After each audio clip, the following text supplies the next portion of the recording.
성탄절을 앞두고 대림절을 보냅니다. 부활절을 앞두고 사순절을 보냅니다. 성탄절 앞두고 대림절은 그 기간이 4주간입니다. 부활절을 앞두고 사순절은 그 기간이 40일입니다. 이 둘의 공통점이 있습니다. 사순절과 대림절의 공통점은 이를 상징하는 색깔이 보라색입니다.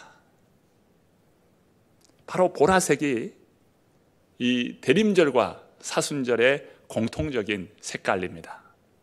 보라색이 의미하는 것은 왕으로 이 땅에 오신 예수 그리스도의 어미와 존엄이 바로 보라색에 담겨져 있습니다. 그리고 죄의 회개와 죄의 용서함의 은혜가 보라색에 담겨져 있어요. 또한 구원의 놀라운 하나님의 은혜의 신비가 이 보라색 안에 담겨져 있습니다. 이 보라색에 담겨져 있는 이 의미와 이 상징의 은혜가 대림절을 보내고 있는 우리 모든 성도님들 위해 함께 하시기를 바랍니다. 왕으로 이 땅에 오신 예수 그리스도, 그 이름의 영광이 오늘 대림절을 맞는 우리 모든 성도님들의 삶 위에 크게 임하는 역사가 있기를 바랍니다. 우리 새로남교회 모든 성도님들은 신령과 진정으로 하나님 앞에 예배합니다. 신령과 진정으로 예배하는 우리 모든 성도님들은 왕으로 이 땅에 다시 오실 주님 앞에 예배하며 경배합니다. 오직 예수 그리스도만이 우리의 소망이요 구원입니다. 그 옛날 동방의 박사들이 황금과 유향과 몰약을 드리며 아기 예수님께 경배하였듯 오늘 우리는 우리의 예배를 통하여 살아계신 주님, 다시 오실 주님, 그 주님을 맞이하며 그 주님을 간절히 사모하며 주님 앞에 경배드리고 높이는 것입니다. 예수님은 길이요 진리요 생명이라 말씀하셨습니다. 예수님은 오늘 하나님과 우리 사이에 있는 담, 죄악의 담을 허무셨다고 말씀합니다. 에베소서 2장 13절부터 18절까지의 말씀을 제가 한번 읽어보겠습니다. 이제는 전에 멀리 있던 너희가 그리스도 예수 안에서 그리스도의 피로 가까워졌느니라. 그는 우리의 화평이신지라 둘로 하나를 만드사 원수된 것 곧 중간에 막힌 담을 자기 육체로 허시고 법조문으로 된 계명의 율법을 폐하셨으니 이는 이 둘로 자기 안에서 한 세 사람을 지어 화평하게 하시고 또 십자가로 이 둘을 한 몸으로 하나님과 화목하게 하려 하심이라. 원수된 것을 십자가로 소멸하시고 또 오셔서 먼 데 있는 너희에게 평안을 전하시고 가까운 데 있는 자들에게 평안을 전하셨으니 이는 그로 말미암아 우리 둘이 한 성령 안에서 아버지께 나아감을 얻게 하려 하심이라. 하나님과 우리 사이에 죄로 말미암아 담이 쌓여진 것을 자기 육체로 허시고 친히 자신은 화목제물이 되어 주셨다는 것입니다. 예수님은 친히 어린 양이 되셨어. 화목제물로서 하나님 앞에 단번에 드린 바 되었어요. 그러므로 우리는 더 이상 하나님 앞에 희생제사를 드리지 않습니다. 예수님께서 자신의 육체로 친히 어린 양이 되어서 화목제물이 되어 주심으로 십자가의 죽으심이 바로 우리에게 영원한 생명의 제사를 완성하신 거예요. 그러므로 우리의 예배 가운데는 희생제사를 드리지 않습니다. 예수님은 우리를 위하여 친히 화목제물이 되어 주심으로 영원한 생명의 길을 여셨어요. 언제든지 어느 때이든지 우리는 예수님의 이름으로 하나님 앞에 나아갈 길을 얻게 된 것입니다. 예수님이 우리에게 오시고 또한 우리가 우리 주님께 나아갑니다. 그 가운데 이루어지는 것이 바로 만남입니다. Encounters. 그 만남이 이루어지는 장소와 만남이 이루어지는 시간은 무엇입니까? 바로 그곳이 예배요, 예배 시간입니다. 그러므로 오늘 이 예배 드리는 우리 모든 성도님들, 이 예배의 장소와 예배의 시간이 그만큼 중요한 것입니다. 우리 주님이 내게 오시고 내가 주님께 나아갈 때 바로 이 예배의 장소를 통하여, 바로 이 예배의 시간을 통하여 주님을 만나게 되는 것이지.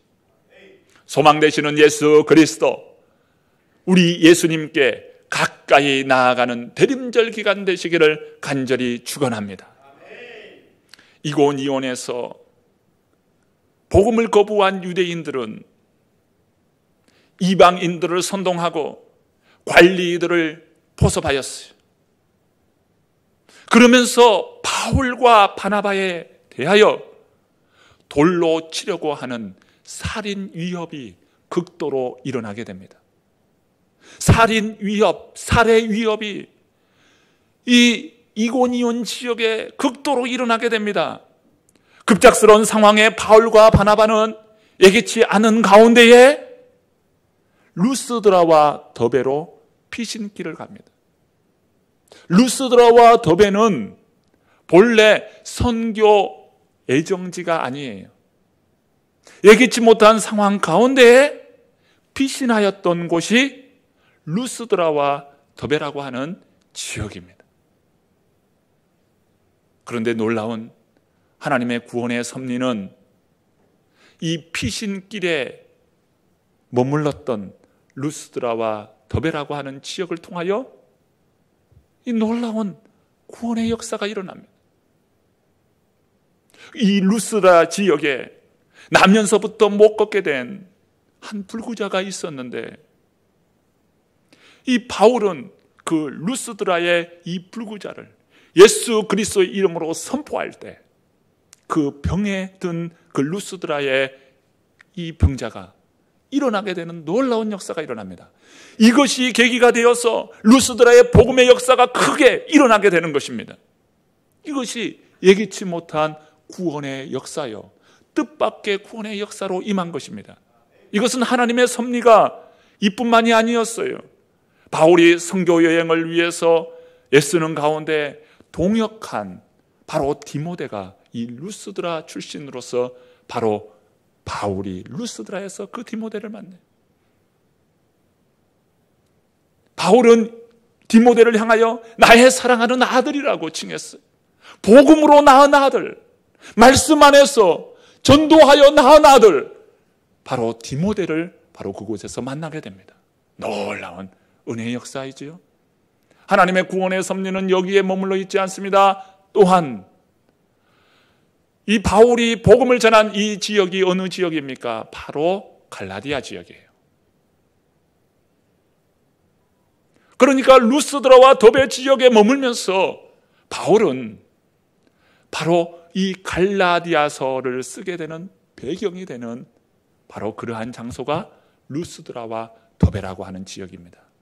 우리는 신약 성경에 갈라디아서가 있는 것을 알고 있잖아요. 바로 그 갈라디아서가 배경이 되었던 사건이 바로 오늘 본문의 사건인 것이죠. 갈라디아서는 어떤 책입니까? 율법의 정죄로부터 인간이 자유케 되는 복음의 능력을 보여주는 말씀이 바로 갈라디아서입니다. 그래서 갈라디아서를 가리켜서 기독교 자유의 대헌장이다 라고 하는 말이 붙었습니다. 자유의 대헌장, 마그나 카타라고 하는 이 자유의 대헌장 갈라디아서예요. 종교개혁자 마틴 루터는 갈라디아서를 통해서 부패한 중세 카톨릭에 대한 그 부패함을 이 갈라디아서 말씀을 통해서 종교개혁을 일으켰던 거예요. 하나님은 바울과 바나바를 죽이려고 한 상황, 이것을 은혜의 상황, 구원의 상황으로 바꾸신 줄로 믿습니다. 이것이 계기가 되었어요. 나중에 바울이 2차 선교 여행을 떠날 때는 이 루스드라를 방문하게 됩니다. 루스드라에서 예수 그리스도를 믿게 된 성도님들을 목회적으로 돌본 거예요. 그러면서 2차 선교 여행 갈 때 바로 디모데를 합류시켜서 2차 선교 여행에 함께 하게 되는 것입니다. 이 얼마나 놀라운 은혜의 사건입니까? 서로 연결이 안 되고 따로따로 이루어진 것 같지만 후에 지나고 나고 보면 떨어지는 것이 아니라 이 모든 것이 서로 연결이 되어서 하나님의 구원의 역사를 이루어 가더라는 거예요. 바울은 사랑하는 아들 디모데에게 훗날 목회자로서 어떠한 목회를 행해야 하는지, 어떻게 바른 하나님의 교회를 세워나가야 하는지 그것을 가르칩니다. 그러면서 쓴 것이 바로 디모데 전서와 후서입니다. 디모데 전서와 후서를 통해서 우리 각자 어떻게 주님의 몸된 교회를 바르게 세우고 바르게 섬길 수 있을까? 또한 우리의 호흡이 멈추는 순간까지 우리가 어떻게 신앙의 마음을 가지고 바른 가르침에 따라 우리가 살 수 있을까? 이것에 대한 해답, 답변을 디모데 전서와 후서를 통해서 우리에게 가르쳐 줍니다. 이 모든 것이 이고니온에서 쫓기고 급작스러운 상황에, 뜻밖의 상황에, 예기치 않은 상황에 루스드라와 더베 지역에 가게 된 사건이었습니다. 우리는 많은 경우 우리의 생각과 다른 길이 열릴 때가 있어요. 때로는 바울처럼 고통으로 몰아넣는 상황이 펼쳐지기도 합니다. 그러나 여기에는 하나님의 섭리가 작용합니다. 여러분, 과거를 돌아보십시오. 어떻게 내가 이 자리에 서 있게 되었는가? 어떻게 내가 이 자리에 있지? 어쩔 수 없이 왔을 수도 있고 또 밀려왔을 수도 있고 전혀 계획하지 않았는데 여기에 와 있을 수 있어요.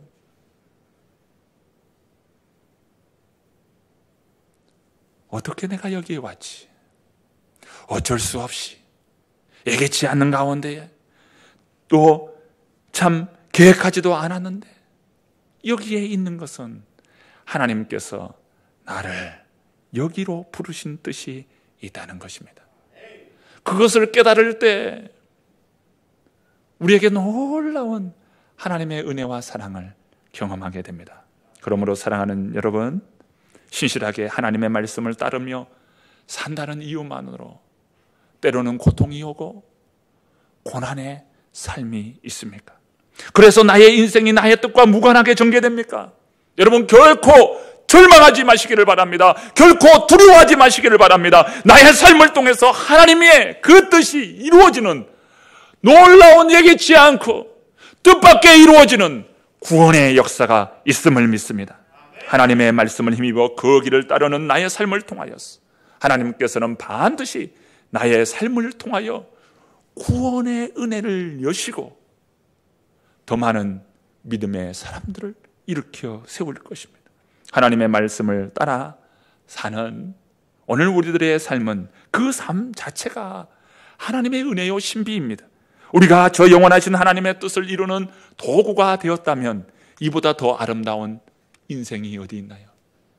인생은 유한한 인생으로서 무가치하게 썩어질 인생이 영원한 생명을 이루며 구원을 이루는 은혜의 도구가 되었다면 그 인생은 참으로 의미 있고 고귀한 인생입니다. 저는 이 시간 한 사람을 소개하고자 합니다. 윌리엄 제임스 홀이라고 하는 사람이에요. 이 사람은 복음 전도자였던 무디의 설교를 듣고 감명을 받습니다. 그러면서 저 불쌍하고 저 가난한 바로 아시아를 마음에 품어요. 그런 의과 대학을 졸업한 후에 1891년 12월 미국 북감리회 의료 선교사로 조선 땅에 옵니다. 홀 선교사는 1892년 3월부터 북부 지방을 돌면서 성경을 보급하고 의료로서 많은 사람들을 치료해 줍니다. 평양 지역의 중심이 되어서 그는 이 선교 사역을 감당하는데 평양 감사가 선교사 퇴거 명령을 내리고 기독교에 대한 적대감을 드러냅니다. 평양의 많은 시민들 또한, 많은 사람들 또한 이 선교사에 대한 좋은 마음이 없었어요. 여러분, 과거에 외국인을 보면요, 너무 신기한 거예요. 파란 눈을 가지고 있고 피부색은 하얗지, 턱수염은 이렇게 막 있으니까 마치 무엇 보듯 했냐면 창경원의 원숭이 보듯 했어요. 저게 사람인가? 너무 신기했어요. 저도 어릴 때 외국인 보는 것이 그렇게 신기하더라고요. 정말 저 사람들은 어떻게 영어를 하나, 어떻게 말을 하나 궁금하기도 하고 참 신기했습니다. 그 과거에 이렇게 조선 땅에 정말 이국 만리를 떠나서, 고국 만리를 떠나서 이국 땅에서 그가 복음 사역을 할 때 얼마나 외로웠겠어요. 그런 가운데 이 홀 선교사는 죽으면 죽으리라고 하는 이 순교 정신을 가지고 그 평양 시내에 바로 진료소를 개소합니다. 그러면서 많은 사람들을 의술로서 돕는데 사람들의 마음이 점차 열리게 되는 거예요. 그리고 그 다음에 1892년 6월에 똑같은 의료 선교를 왔던 로제타라고 하는 여성과 결혼을 합니다.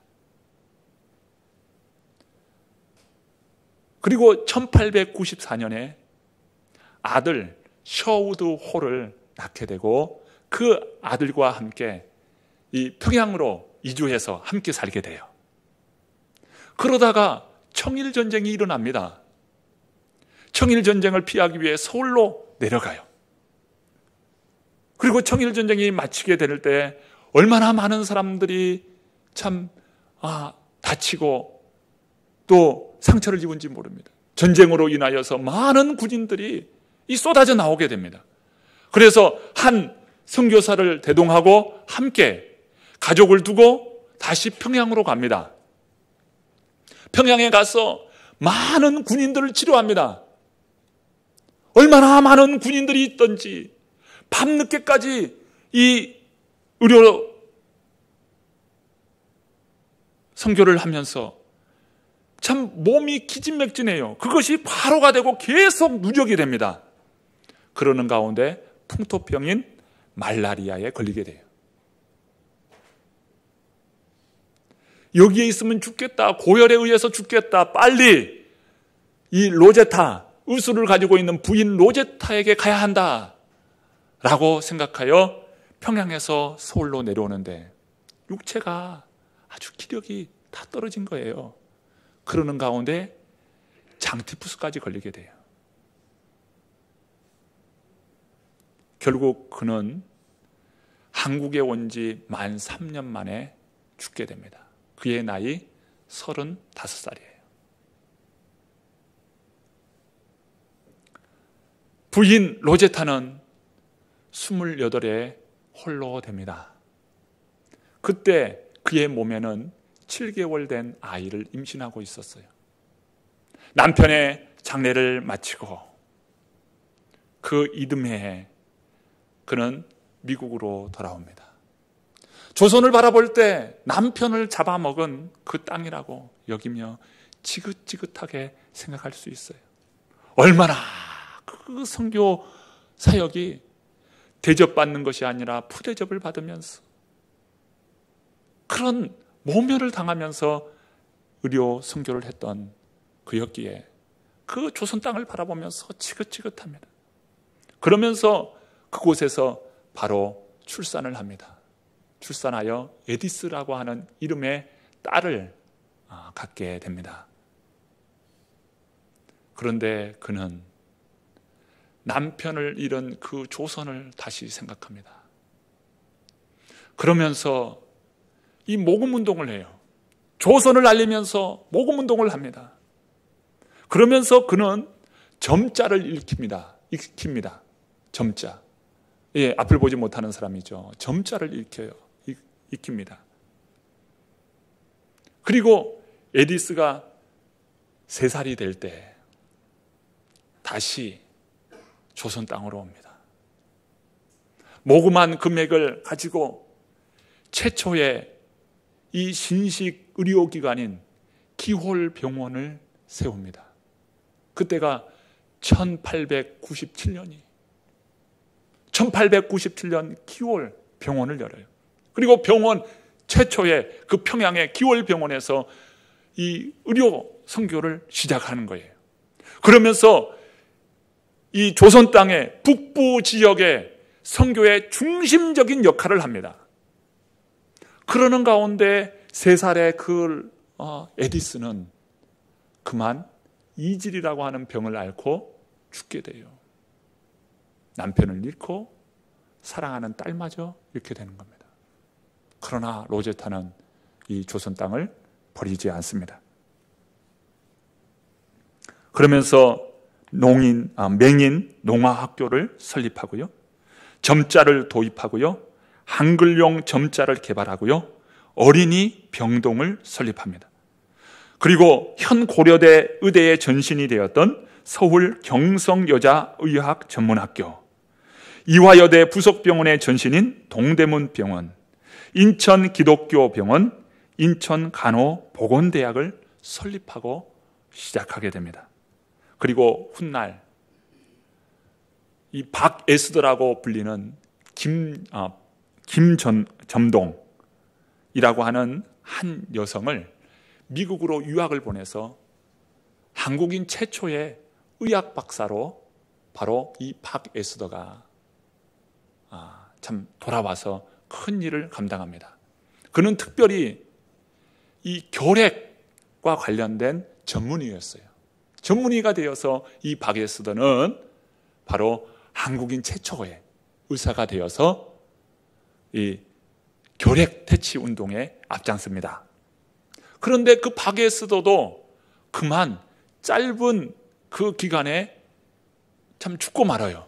이 과거에 의료시설이라고 하는 것은 굉장히 열악했고 의료인들이 의술을 펼쳐야 되는데 이 풍토병이나 이 전염병에 쉽게 노출하는 거예요. 이 불결하기 때문에요. 깨끗해야 되는데 깨끗하지 못하니까 병원이라고 해봐야 깨끗하지 못하고 또 많은 사람들이 밀려오잖아요.